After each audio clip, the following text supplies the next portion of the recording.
It is the Unfiltered Band. Yes, it means, in fact, it is another edition of Unfiltered on October Unfiltered.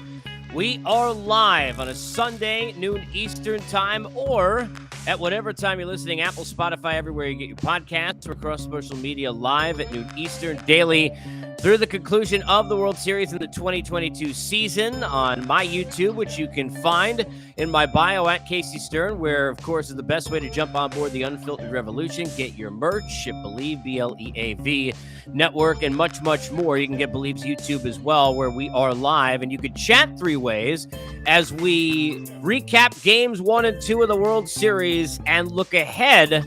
We travel to the streets of Philadelphia, where nothing going to be free, but freedom indeed for all the voices and the crazy and what's been the best atmosphere so far here in the postseason. Our thanks to the Unfiltered Band, as always, and thanks to you for getting on board. We got a lot to cover on the show today. My guy Mike Stanton will be here in just a couple of minutes.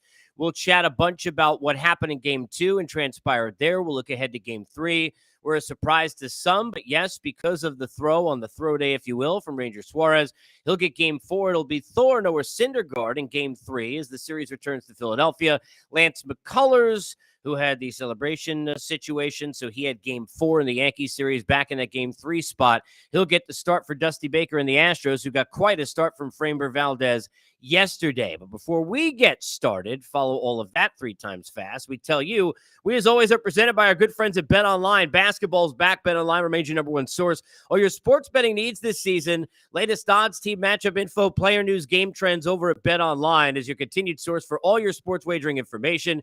BetOnline's got live betting, free contests, and giveaways all season long. Always the fastest and easiest way to bet your favorite sports and events, whether it's NFL, NBA, NHL, MMA, tennis, boxing, even golf. It's simple. Head over to betonline.ag. That's betonline.ag to join. Receive your 50% welcome bonus with your first deposit. Make sure to use the promo code BELIEVE. That's BLEAV to receive your rewards. It's BetOnline, where the game starts. And we get started looking back at game number 2. We talked about this in the couple of days leading up after Aaron Nola was announced as the Game 1 starter, that yes, in fact, Rob Thompson would be uber aggressive, more aggressive than he'd ever seen a manager in a Game 1, knowing he had the dominance of Zach Wheeler in Game 2. But it was something we talked about yesterday for about 3 minutes in our hour-plus show that ended up being a little less than 3 minutes and just 3-4 pitches into the game yesterday and playing out to be the difference. And that's when Steve Phillips joined me, and we talked about the fact that when you look at Wheeler, and I've seen this in covering, all these World Series over the last couple of decades, anytime you get somebody who's hot and dominant and throws strikes, especially when they could get that fastball and get ahead in counts, we always have that conversation. And I brought up Cliff Lee yesterday for the Philly fans and the Ranger fans listening. Remember those years in 2010, 2011, where he was dominant, all those performances of 7 innings or more and 10 strikeouts and no walks. And how are you going to face him? And how many times the conversation was, well, we're going to take pitches, be patient, and run up his pitch count. We're going to make him get the ball up. And those things don't work when guys are dominant and when they're effective and when they're efficient with that fastball, especially early in a count. They just don't. Because then they put you in the driver's seat where they want. What Valdez did to the Philly hitters yesterday, used the breaking ball, although albeit not many have the one that he could spin up there and did yesterday. We'll get into that. But they're able to do it in such a way that now you're on the defensive throughout every at-bat in the game. Well, the Astros were not going to allow that to happen. They were going to jump on Wheeler's fastball. They're going to jump on pitches early, and they did so, and that's why you sat there 4 pitches into a game, 3 doubles and 2 runs, and a partridge in a pear tree and all that stuff, because the Astros had just decided they were not going to wait it out. They'd seen enough with Wheeler in the highlights of what he'd done really all season, and really in a Phillies uniform since day 1, but of course in the postseason. Been so dominant and so effective and so much around the zone. When guys know that you're going to throw around the plate and you're going to be around the plate, even if you're not middle and missing spots, if they see a fastball, they're going to hunt it, they're going to ambush, and that's what you saw early in that game yesterday, and it was the difference in the game. Obviously we saw a 5-0 lead, and Verlander handed it. As I said yesterday, it's the equivalent of Jim McMahon sitting there with a 5-touchdown lead, you would figure, and the 85 Bears defense, when you've got the bullpen that the Astros have and a Verlander who's a Hall of Famer, but they blew that lead. Well, yesterday, not the same problem. There's a reason why Framber Valdez led the American League in innings. There's a reason why he had the quality start tour with the T-shirts that the Astros have, and why I've said on this show over the last couple of weeks many times, if you're joining me for the first time, that I think he's been probably the most underrated player, pitcher or position player in the American League this season, because he's been able to so efficiently go deep into games. Dusty can trust him, and not to a fault, and not because he's always brilliant. You go back to the Yankee series a week ago, even in that game where he had 2 errors on a play that put him in a spot where he's down 3-0, he was able to settle down so quickly. He's got so much poise. And you saw it again yesterday, and that's what you really got to marvel about with Valdez. Here's a guy who gave up 5 runs, couldn't get out of the 3rd inning in either of his opportunities in a World Series a year ago, but he has calmed his emotions to such a way that the feel of his pitches and his ability to get ahead in counts and to use the breaking ball at will pretty much against hitters has been so effective, because he's been able to channel those emotions, to calm down, to settle in, and to be poised in those moments. And that's what's so impressive about Valdez really over the course of the whole year. And what we've seen so far in the postseason is that continued poise. If he gives up a base runner, gets into a spot where all of a sudden you think there's maybe trouble, maybe an umpire call behind the plate very good last night, but maybe in other situations where you're not getting what you want, and we see pitchers go awry and go off the deep end, we've seen a Framber Valdez be able to lock back in, not have any issues whatsoever. And, really, you've got to be so impressed. So impressed. Because the thing about the Astros is that they have the depth of a staff where their bullpen in all different areas can hurt you. And we've seen that with the likes of the Abreu's and the Presleys and the Staniks and the Monteros, who was terrific yesterday, even though he had an issue or two. And a couple of those were on swings from Schwarber that we thought might be gone. One of those a foul ball, and another that just went to the wall with an opportunity with a runner on to cut that lead in half, which he was not able to do in that 8th inning. But they have had such success with that bullpen that you kind of forget about that it's not just Justin Verlander and then a bunch of guys. It's Framber Valdez. That is a 2-headed monster. That is a guy who is another ace. Yeah, you just got to be just extremely impressed with the way that he has pitched. Terrific. He was just great. So congrats to the Astros. They're able to even this series, get up at 1 apiece. We'll talk to Mike Stanton about that along the way here during the show. You could chat 3 ways. Very simple. If you're on Twitter or on YouTube, you just pop up in the box. I can even do it with you as we go just to show you right here. And we'll get your thoughts on the air, bring them on, get your reactions and questions and all those comments and all those sorts of things. Yeah, Mike Stanton today. Tomorrow, big show. We've got Mark Feinsand on the program. Billy King will join me and Jim Duquette all on tomorrow's show as we get ready for Game 3 in Philly. On the other side yesterday for the Philadelphia Phillies, look, when you make changes and you're trying, they have not had to face a lot of lefties down the stretcher in the postseason. They haven't had to go with that lineup a lot. You get Stott out, you put in Sosa, you Marsh is out, you put in Vierling. This is sometimes what happens with these lefty, righties. Because I'm going to give it to you where I sit, okay? Bryson Stott playing every game. This dude playing every day. I don't care what his numbers are against lefties. I don't care if he hasn't had a hit against lefties in his whole career. It wouldn't bother me. Talked about this a couple of days ago with Alex Cora when he was on. But the World Series the Red Sox won in 2018. If you forget, Devers was a guy who did not face lefties at all. And then all of a sudden he turned that thing around in the World Series. Devers is facing lefties. Steven Pearce was a guy who was just there to face lefties, never faced righties. There he is against lefties, righties, and Vendittis and putting together an MVP run in a World Series because you have to go on feel. And you watch Bryson Stott yesterday, and look, it didn't make a difference in the game. They didn't win the game. I get it. But you watch the way that Stott handled his AB when he got back into the game and came in, and it was just ho-hum, another 10-pitch at-bat. Exactly what we saw in an AB against Verlander, which was as underrated as any in that game. If you remember the inning where the Phillies cut the lead to 5-3, Stott had the 10-pitch at-bat. He ends up making an out, but all of a sudden Verlander had to throw 30 pitches an inning, had run up the pitch count, was getting a little bit more tired, had to have those max effort incidents, if you will, that the pitchers sometimes that pitch count could be a number, but all of a sudden the wear and tear on the arm is more in those moments. Stott had a great AB. Then the next inning, they end up getting him for another 2 and chasing him out the door. Bryson Stott playing every game for me. It's not an Yeah, Muno Sosa issue. Rhys Hoskins should have had that play at first base yesterday. I don't care. Look, I love the story that Rhys Hoskins has put together. I think it's fantastic. I think what he's done has been great. All right? Not taking anything away from it at all. Not. But if we're being fair, when you look at that spot and that throw from Sosa, that's a play you got to make. As a major league first baseman in a regular season on May 10th, you got to make that play, let alone in the postseason. That play has got to be made. It's got to be made. I mean, look, you just can't get in that spot. You can't.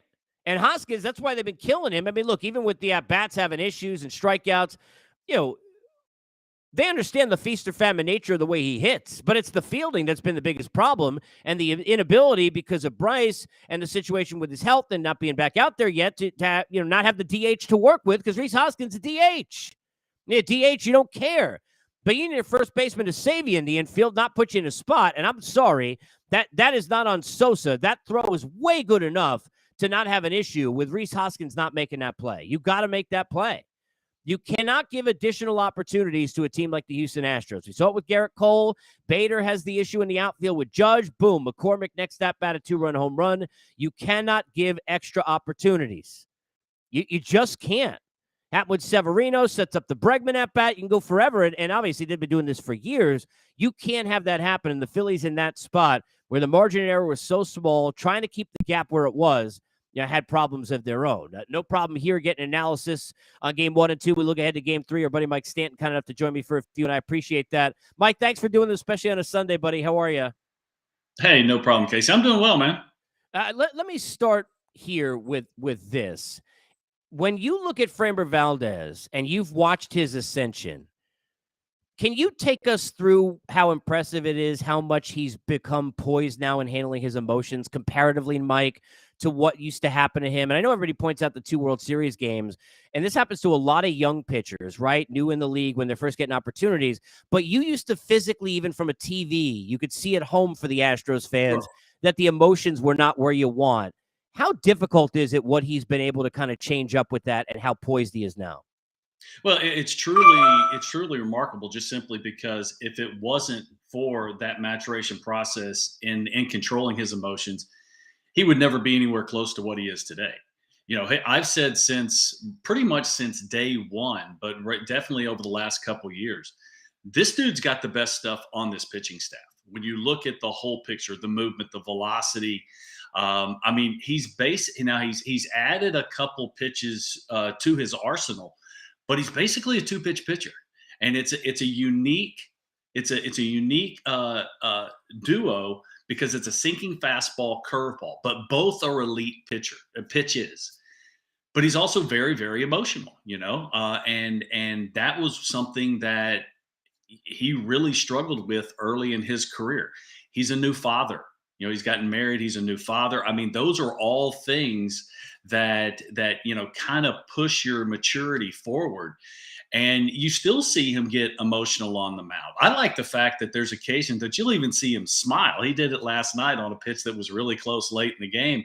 And, he kind of gave a little grin like, man, I thought I had that one. But, but the other side of it, that's why you'll see Maldonado go out. That's why you'll see, Pena, or not Pena, I'm sorry, Gurriel come in from first base, or Bregman come in for third, or you'll see Josh Miller come out when it doesn't really seem like it's the right situation to have him out there, but they all know Framber, and he can't really hide it. His facial expressions, his body mannerisms tell you everything if he's getting a little too revved up, but he's done a really nice job all season long, especially with that long quality game streak that he had, setting the record.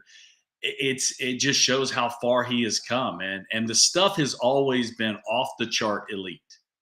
I talked about this yesterday. Mike Stanton joined us here at October Unfiltered. I talked about this yesterday, and it played out to even a larger extent than I thought. But how many times I've seen, and I use Cliff Lee as a reference point for the Philly fans, going back to when in 2010, 2011, he had come into the postseasons and was so hot throwing strikes with the fastball, the way Wheeler's been, really with all his pitches and how effective. and how much the only success you ever see against guys like that is not the old adage of, well, let's wait till they get the ball up, or let's be patient, run the pitch count, because they're 0-2 and you're playing. That's what teams do wrong. It's Yeah. not you have to switch and turn the tables. As a pitcher, take me into Wheeler's mind in that first few at-bats and just how difficult that was for him, because they had turned the tide on the approach he's used to from the Astros and everybody else against him versus what he saw in the first 3-4 pitches, getting ambushed with 3 doubles, Mike. Yeah, it was pretty crazy. I mean, the Astros had 2 runs on the board in 4 pitches. And you saw what the Astros wanted to do. They were going to attack early. They were going, because you know, Zach's stuff is so good. If you get behind in the count, you are in big time trouble. Now, I did not think, especially after about the 2nd or 3rd inning, maybe the 4th inning, the fastball velocity just wasn't there last night. He was not, I don't think he was feeling his best. But I also think he changed his game plan, and I questioned that a little bit during the game, just simply because, you know, this is a big, powerful, you know, he's got power stuff. And, you know, we saw him kind of go away from that power. I mean, you know, Fox put the numbers of his pitch usage, and I know, you know, it's 36% this, you know, 4-seam fastball, 28%, 2-seam fastball, whatever the numbers were. You got to put those together and just say fastball. So he was basically a 60% fastball guy, and he didn't come anywhere close to that last night. I know the Astros hit fastballs, but Zach Wheeler's got a special fastball, and I thought that he kind of tried. I don't want to say pitch away from contact. It looked like he was a little tentative. I just thought that he went away from what makes Zach Wheeler so good, which is establishing that. He's kind of an old school type pitcher, establishing that fastball. That's right. And then going to the good breaking balls. And that's why you ambush him early, because you know he pitches that way. And to your point, he was a couple of ticks down on the fastball. I wondered, like you know, you play in and you're a pitcher, so you would know way more than me. But I'm thinking, you know, hey, extra day.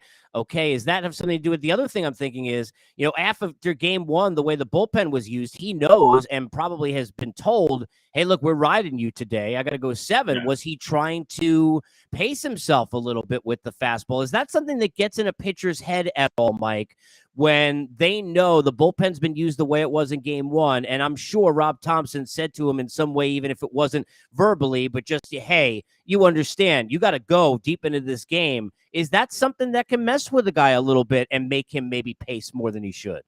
Well, you're talking about a guy that hasn't been in this situation a whole lot, so it could. Actually, Rob Thompson probably didn't say anything. Pitching coach probably didn't say anything. But he knew, I mean, right? Zach is an intelligent guy. You know, he has been around, even though he hasn't been in this situation before. You know, he knows that, okay, the bullpen was exposed last night. We had to use all of our dudes. We've got a long series, and this is something that I'm going to pay attention to through the rest of this series for both pitching staffs, but especially Philly, because they don't have the depth in the bullpen that the Astros do. It doesn't matter how good your stuff is, any pitcher can suffer from overexposure. Just ask Dave Roberts back in the 2017 World Series, when they started running relievers out like crazy right at the beginning of the series, and by the time you got to the end, they were tired. No Baez, no Maeda in that 7th game, neither. That's right. They were exposed, tired, fatigue, and exposure. That's not what you want to go for when you're in a pivotal game. So I think that Zach just knew the situation, and maybe he was trying to, trying to extend himself a little bit. But in my opinion, what I would want him to do is I would want him to be more aggressive in the zone, try and get a few quick outs instead of kind of pitching around the strike zone, pitching around contact. That's how your pitch count gets jacked up. You know, we talked about this yesterday, but, Jose Altuve had an at-bat where he gets the pop fly in the 9th inning in game 1 and thought it was an out, was angry at himself. It drops. And sometimes that's all you need for a hitter. I mean, you know how hitters are, right? So it's just all of a sudden you get that, like, if something good happened, right? Maybe luck's going my way. I didn't do it right, but it happened. And then yesterday we saw the Altuve we're used to, where he's shooting it, up in the zone the other way when nobody should hit that. He's aggressive. He looked confident. how much did you see in the body language a different Altuve not caught in between, like Mike, last night at the plate? Casey, it's incredible because we've obviously been watching this for years and years and years. And Jose is a streaky hitter, just like every hitter is. But really for Jose, it's all about timing. If he can even get his timing close, the dude is a beast. There's no doubt about it. But he gets anxious. He wants to hit. And you see him, there's sometimes, I mean, all the way through the postseason, it was like as soon as the pitcher was breaking his hands before he threw the baseball, Jose was swinging. And that's exactly the opposite where you want to be. I thought last night, and it's something that he said they've been working on his timing, is let the ball travel. See the ball first. He's so quick. He's got such great bat to ball skills. There's no reason for it. But listen, even with all the experience that he has, the game gets fast for everyone, and especially when you haven't had success. Even though the team had been winning, he hadn't had success. He's putting more pressure on himself. The problem with that with hitting, the problem with that with pitching is that's going to make you earlier. That anxiety, and it really doesn't matter what the emotion is. If it's anxiety, if it's anger, it all has the same approach. And it makes you try and do more than you can. And you end up being either quicker with your delivery. I thought that was one of the problems with Verlander. He was so good early. When things start happening, especially when he misplayed the ball that was back to him, he thought that should have been a double play. You saw his tempo pick up. You saw he just got, it was fast going. The game got fast in his head, and it showed up physically also. He lost control of the high fastball, and that was really the key to it. And Altuve is the same way. And any player could do this, regardless of what the experience is. If the game gets fast, you get anxious, you get excited, you get mad.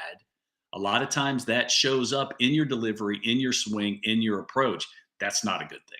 Rob Thompson's done an amazing job managing this team, and you could pick apart any manager, any World Series, any game. We know that doesn't work out that way.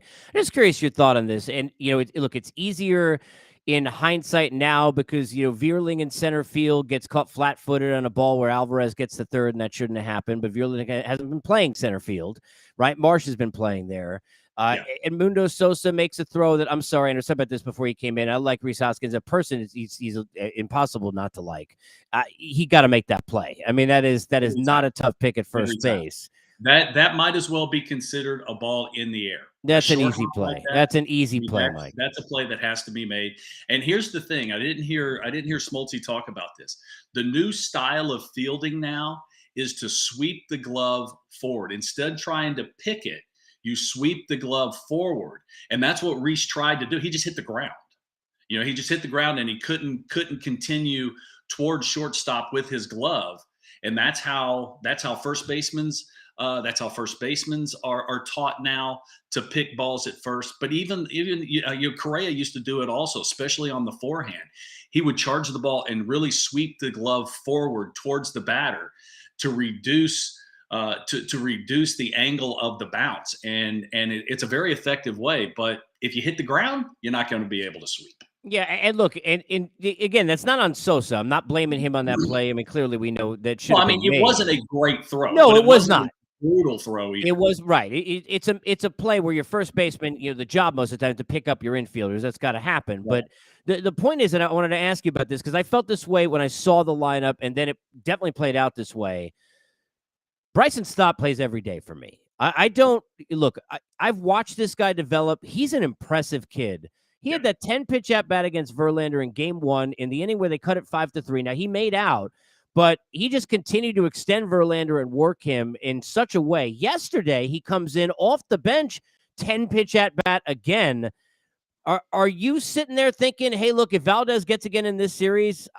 I'm just very surprised to not see Stott out there. To me, Vierling, I wouldn't have put him out there either. That lineup has scored a ton of runs. It's had no issues. I thought they were a little bit too much matching up. What was your take on, especially with Stott not having him in that game yesterday? Well, it's really the way Rob Thompson has done it all season. I mean, he really, other than, I thought he managed with some serious urgency in Game 1. He had a chance to win one of the first two baseball games here in Houston. And that's really what they're trying to do, to get back to Philly 1-1. And they did exactly what they needed to do. So it's not something that he has done. He has done differently. And listen, I mean, what is your manager's job? Your manager's job is to set your players up to succeed, and that's what he's trying to do. Stott's still a very young player. He doesn't have a whole lot of experience. He's talented, and I understand what you're saying, I but just like the way he looks, Mike. You know what I mean? Like you're yeah, just watching him yeah, at the plate. optics of it. He's in the moment right now, embracing it. Yeah, yeah, no doubt about it. And I think that, you know, maybe Rob over this off day, getting back to Philly, takes a look at all this. Go, you know what, that dude is putting together some pretty good at bats. Maybe we need to get him in there a little bit more. But this is how Rob has done it the whole time. So I understand. I understand you don't want to do anything different. That was one of the questions I had for Dusty in game one was, he put in a starting pitcher in Luis Garcia when you still had one of your main leverage relievers, Stanek, in your bullpen. Whether you like the off speed stuff or not, relieving's not really that easy. Yeah, well, it's a fair and a good way to get into this because Ranger Suarez certainly knows that, but he's made it look easy because he's gone from reliever to a starter. He was great in game one. I mean, look, that was an underrated at bat. He comes in. Alvarez had 2 doubles and 2 at bats against him. He strikes out Alvarez, but now it's going to be Syndergaard in game 3, I guess, to give Suarez an extra day because he came out of the pen. What's your take? This is what a fascinating. The Syndergaard thing is so fascinating because you think about the last time when we saw him in a World Series and who he was and who he was going to be and who he was supposed to be, and now kind of who he is. Putting him in that spot, were you surprised even with Suarez throwing? Because I am, to not see him in game 3, day off. Hey, look, Suarez could still go, maybe just 5, but I'll go to all the horses again. Are you surprised to see Syndergaard in game 3? I am not, only because they won one of the first 2 games. I think if they're down 2-0, I think Suarez is pitching. I think that's kind of the fluid situation that you're in because Syndergaard. And listen, the Astros have some experience against Syndergaard. Yeah, it's not recently; it's earlier in the season when he was still with the Angels. But and Syndergaard has the ability to go out there and get a lot of ground balls. I mean, he is not the same pitcher that he used to be. This is a sinker ball pitcher now. Which if he's got his location, he's got his movement. Okay, fine. If he doesn't, the Astros very well be able to square some balls up against him. But I really think this was more of a situation that Suarez would be pitching if we needed him to pitch, meaning down 2-0. But I think now that they did win game 1, go ahead and give him that extra. Make sure he's fully rested. Now you can go forward. And the worst case scenario is he's pitching down in the series 2-1. Let me hit you with 2 more. Albert gets in on the chat, and he says, do you like McCullers starting game 3 instead of Javier? Do you expect, Mike, that would have been the case without the snafu with the celebrating, that McCullers would have started game 3 against the Yankees? The only reason it was switched up was that reason, and this is just kind of the way it is, that he is their game 3 guy. What's your take on his start in game 3? I think so. I think the same situation. I mean, McCullers has the experience. He's going to, you know what he's going to do. He's going to spin the ball like crazy. He's going to throw, maybe 30% fastballs. Everything else is going to be slider, curve, changeup. And those are 3 very good off-speed pitches. Fastball command is always a problem. But I think this was probably the plan. I mean, he is the veteran. He has been throwing the ball well. He's the hard luck loser in the last series. But so I think this was the plan. You put Javier in the 4 spot. Christian has been so good, and he's one of those rare talents that, he can have extra off days and still go out and have his command. And I think you want to get Lance in there, McCullers, as much as you can, just simply because as close to on schedule as you can, because sometimes the command is suspect. So I think there's a couple different things, and I don't think you could go wrong with either one. But I'll tell you what, Christian Javier is not somebody that I would want my lineup to face. That dude is just nothing but filth. Yeah, I mean, look, you could argue the 2 game 4 starters may outpitch the game 3 starters. Very good. Very likely that could happen in this case. But with the off day, and who knows what with rain as well, you're going to have some rested bullpens here for both of these game 3 starters. Let me ask you one more, and I'll let you run. And I appreciate all this time. I love when being around the game, even covering it for 2 decades, when something happens and you're like, I didn't even know that rule, or baseball's weird that way. This Maldonado thing with the Pujols bat yesterday, that came out where he borrows Albert's bats, and all of a sudden now you're grandfathered and Albert can use it, but I never heard of that before. Had you known anything about when this is happening? I'm like, what? I thought it was. And look, it's Tom Verducci. He's terrific at his job. I'm like, there's got to be something wrong here because that can't make sense. Did you know anything about that rule going into yesterday? Yeah, what's wrong is social media. That's what's wrong. I mean, that's that's a hard. In general, yes, that's fact. Yes, the bane of all evil is social media. Yes, because now the Astros cheated and Maldonado took a bat and all that. But calling go him ahead. a cheater, that he did this, he did that. Come on. I mean, we are It's really, crazy. really, grasping for straws here. And nothing against Martin Maldonado, but I mean, this is an obscure rule that no one really even knew about, including probably Martin. He's got a buddy. The guy's a Hall of Famer. I'm trying to get some good juju here. Let me rub that off on me, right, Mike? Right? I mean, but had you ever heard? I had never heard of anything like that. Grandfathered in rules, because first of all, like, this is what I'm thinking as I'm hearing this. Maybe it's a blessing this happened so that Major League Baseball can get rid of this rule. Because why would you allow it or enforce it? What's the grandfather? I mean, because you're talking about something that could absolutely directly affect, because what's the difference between a line drive and a home run? It's like 1/8 of an inch. I mean, it is the tiniest of margins that you create a little bit more. You get underneath the ball a little bit more, create some backspin, the ball goes out of the ballpark. But I think this is just one of those things. And listen, the Astros, you got to wear it, because what's happened in the past. But this is just, this is just absurd that this is actually even a conversation. The whole thing is dumb. And again, look, I don't blame it for being reported because it's weird and it is what it is. And, Tom's going to do his job. But the whole idea, you've seen this as well as I have, guys at batting cages are asking anyone on another team, let alone a guy like Pujols, what are you doing when you're they go 4 for 5? You want to wear the guy's socks. You want to find, right? Find out what's going on. This is batting gloves. He got Albert Pujols at bats, and now he's suddenly cheating. Yeah. I'm with you. Mike, appreciate you. Enjoy the rest of your weekend. Thanks so much, especially on a Sunday, for doing this, buddy. Thank you. Anytime. Casey, have a good day. Get me back on before the World Series is over. Everybody have a happy and safe Halloween. Yes, exactly. And good weather, hopefully, for your trick-or-treating. Appreciate you, Mike.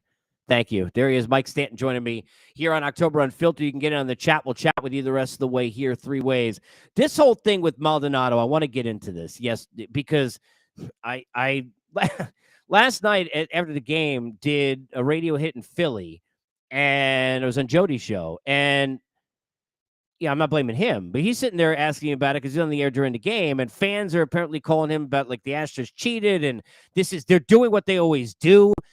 Look, I get it. When you do what the Astros did, I'm not at all excusing anything that happened. Please understand. I'm not excusing anything that they did years ago. Not. All right? I'm not. I'm not telling you they didn't get away with it. They did with the immunity. I'm not telling you they didn't get away with it because they didn't have, they had the cardboard cutouts and because of COVID. And I've talked about this with the pandemic for years now. They got away with it tenfold because they didn't have to deal with all of those things and all of those things that would have been screamed at them and everything else. Because cardboard cutouts not screaming at the Astros. All right. No matter how much poo-poo, sorry, boo-hoo, people have been upset with you since now for 5 years.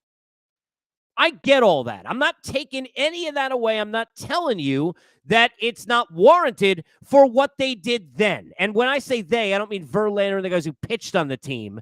I'm talking about the hitters. I get it. Right? A lot of guys have had their comeuppance. A lot have not. But this situation with Maldonado is nothing having anything to do with that and is extraordinarily dumb. And to Mike's point, people on social media, for the most part, are extraordinarily dumb. All they want to do is motivate towards negativity anyway because they feel terrible about themselves. They got nothing better to do. I know it. I dealt with in the last 24 hours, Kyrie, wrapping out his mouth about nonsense. Speaking of, just spewing garbage.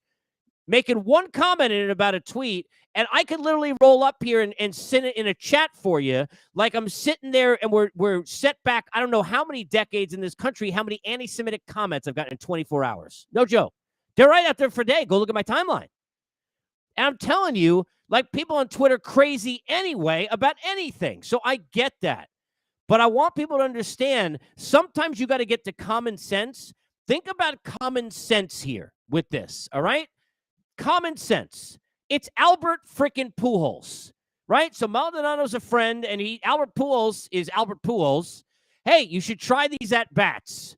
This isn't, a guy in a clubhouse, with Balco. This isn't what that is. This is Albert Pujols, and he's Albert Pujols.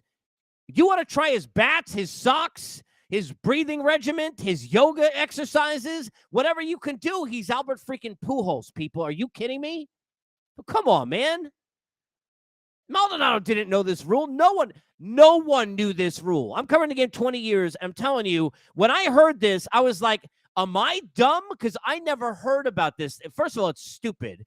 The idea that you're grandfathered in, I mean, that is how Albert Pujols can go use a bat that you're going to tell me is illegal, right? Now what? We're going to say, oh, well, take away his 700 home runs and all this other stuff. First of all, if you go read into it, most of it is about a bat that may break versus a bat that doesn't break. It's not about a cork bat. It's not a spike bat. It's not cheating. It's not any of that. These are regulations, right? We're more talking about, like, I feel like deflated footballs. They are regulations now with bats.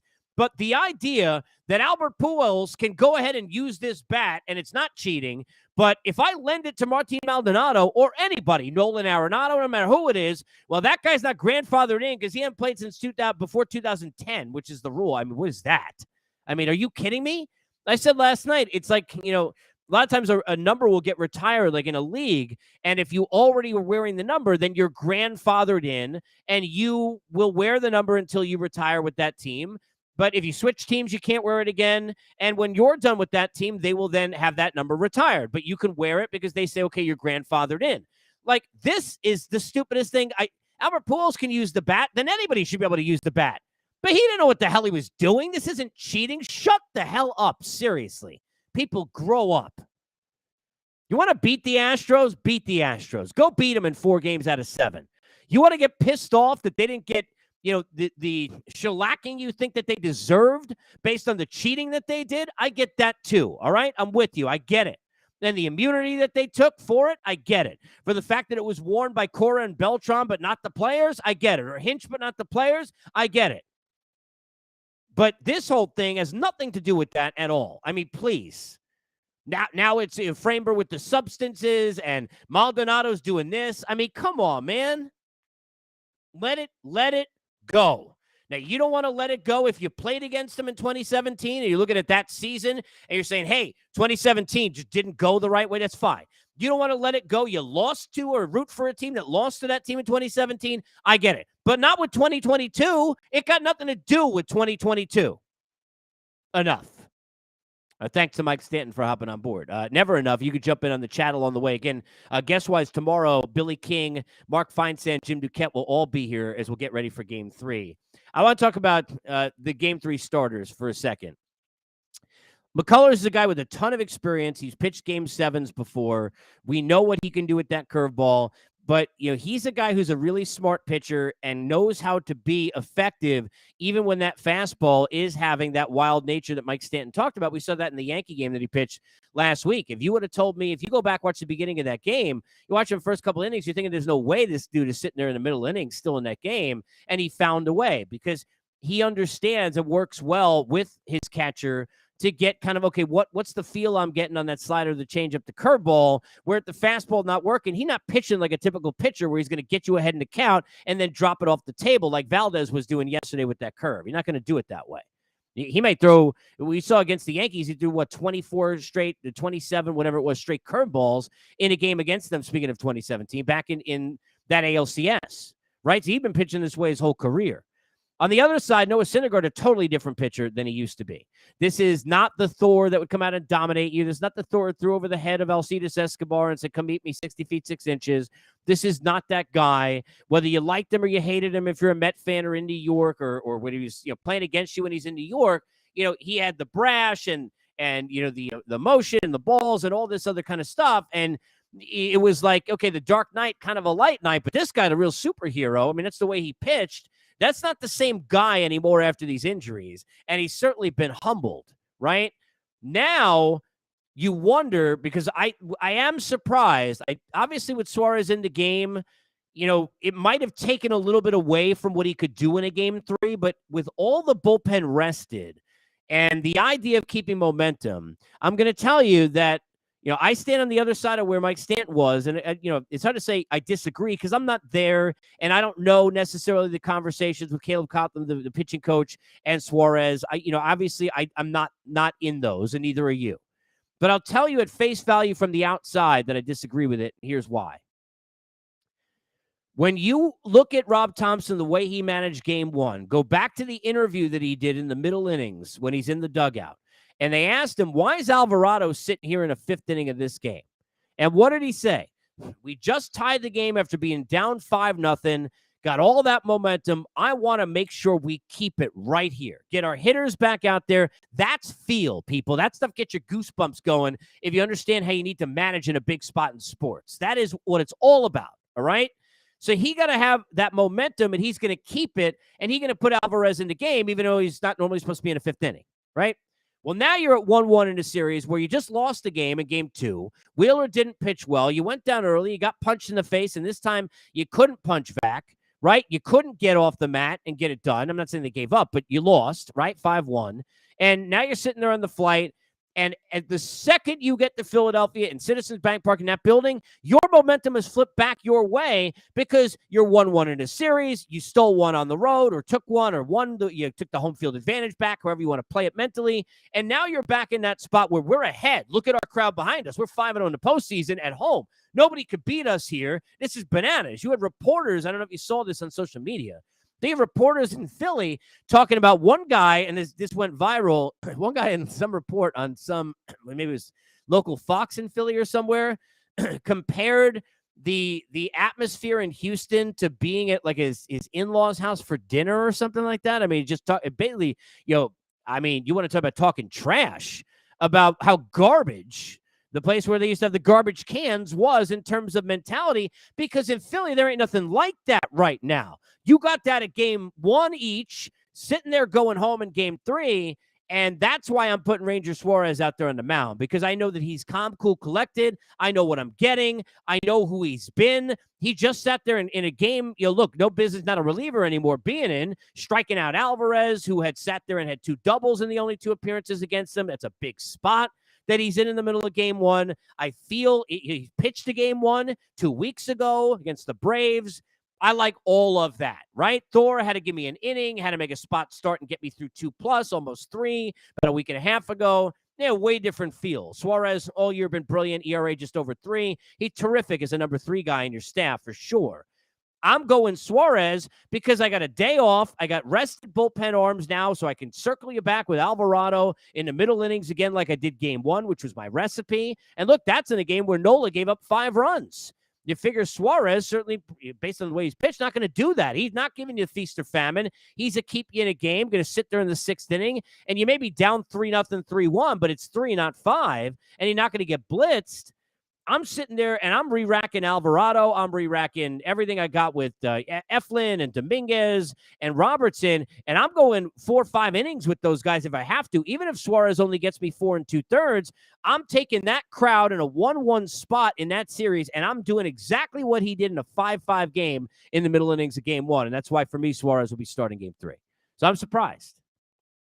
But again, not in the conversations in terms of how much that took out of him. Forget how many pitches people he threw in game 1. It's warming up. It's getting up in the pen. All the things that Smoltz was talking about in the broadcast. But it's the max effort. It's the stress of that spot in an at-bat like that against an Alvarez, all those sorts of things. And these guys know their pitchers and their humans better than we do from the outside. I remember sitting there going back with some at the Red Sox, a couple of days ago with Alex. I remember David Price is sitting there in a bullpen in one game. The idea that he was going to go and pitch a couple of days later and go start a must-win all the marbles season-ending game with the track record David Price had, especially, was crazy. But AC knew his guy. The team trusted him. They knew how badly he wanted that ball, and they knew he was embracing that moment. So they know better than we do, but I'm surprised that Suarez not getting game 3 because of everything I just said with that momentum. I'm not letting myself go down 2-1. I'm not looking at it like it's 1-1 versus 0-2. I can't be that way. I wouldn't do that. He'd be out there for me. Even if you told me Suarez, because he went out there in game 1, could only go 4 or 5 innings, he'd still be starting game 3 for me. Then I'm going to the bullpen. I'm taking it to the house, and I'm taking strangle back of my crowd of an even series of a McCullers who I think I can hit, and I think they can, right? I think you can get him in a spot where you're forcing him to throw a fastball he don't want, and in that park, going to get hit hard. I wouldn't be surprised. I said this when we chatted with Mike Stanton. You can expect the starters in game 4 to be better than the starters you're going to get in game 3 in the performance. I think game 3 is going to put you in a bullpen game where I think both guys are going to get hit. I think Thor will be out earlier than Lance. And in game 4, I wouldn't be surprised if you got 6 each with only a couple runs from Suarez and Javier. That's sitting here where we sit now on the off day looking into game 3 and 4. I'm a little bit surprised by that with the Suarez thing. But for Philly, they did what they need to do. They got in the door, got 1 win, got out. That's the way it is. Now you get back to home where you're sitting there with 5 straight wins into postseason feeling pretty confident. The Bryson Stott thing, to go back to that for a second, if you're just joining us. Look, Rob Thompson and Dusty Baker both done tremendous jobs. No matter what happens when you coach, you manage in a postseason, in an NCAA tournament, in an NBA Finals, in a playoffs, and a Super Bowl, it doesn't matter. The NBA Final, wherever you want to go, I don't care what sport you root for, right? Hockey and the Stanley Cup playoffs, when you're changing goalies and you're not supposed to, or whatever the heck it is, everything you do is magnified. Every single damn thing you do is going to be that way. And it's easier for us sitting here to do it than it is for those guys. And I get that. I understand that. But Bryson Stott not sitting for me. The at-bats that we saw, and you got a 10-pitch AB with Verlander, you got a 10-pitch at-bat cold off the bench yesterday. Not getting on Edmundo Sosa. Again, if you missed it when I chatted about with Mike Stanton, that play from Rhys Hoskins, that is a May 8th makeable play. That better be a postseason team trying to win a World Series makeable play. And I mean an easy play.